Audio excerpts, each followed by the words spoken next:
چهارشنبه د 1440 هجري قمري کال د 11 میاشتې په 4مه نیټه د کندهار ولایت د مرافعه محکمې د جزای دیوان لخوا د افغانستان اسلامي امارت د جنوب غرب زون د تمیز عالی مقام او د سترې محکمې د قضایي معاونیت له هدایت سره سم شپږو متهمینو ته د لیواتت او د بل د منکوحه ښځې د تښتولو په وجه په احمد شاهي فوټبال لوبغالي کې تعزیري سزا ورکړل شوه. د سترې محکمې قضایي زده کړو عمومي ریاست کې د محاکمو قضایي کارکوونکو ته علمي او عملي قضایي سمینار جوړ شو.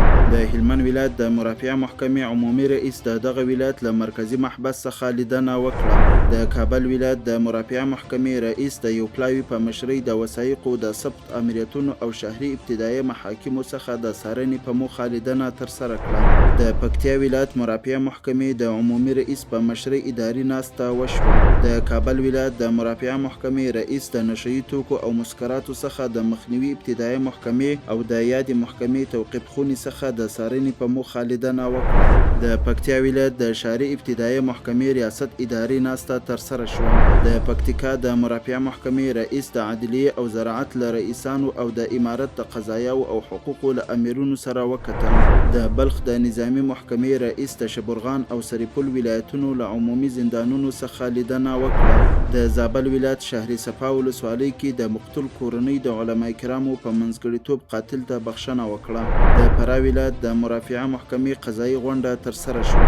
د دایکنډي ولایت مرافعه محکمې عمومي رئیس د دغه ولایت ابتدایي ښاري محکمې دیوانونو څخه لیدنه ترسره کړه. د سمنګان ولایت محاکمو د 2 اونیو په ترڅ کې د 4 دوسیو حل او فصل سربیره 4 بیلابیل وثایق اجرا کړي. د پروان ولایت مرافعه محکمې په یو تن مجرم د تعزیري سزا حکم تطبیق کړ. د کاپیسا ولایت مرافعه محکمې رئیس د دغه ولایت د وثایقو امیرت څخه لیدنه ترسره کړه. د هرات ولایت مرافعه محکمې رئیس د دغه ولایت ګلدان ولسوالۍ ابتدایي محکمې څخه لیدنه ترسره کړه.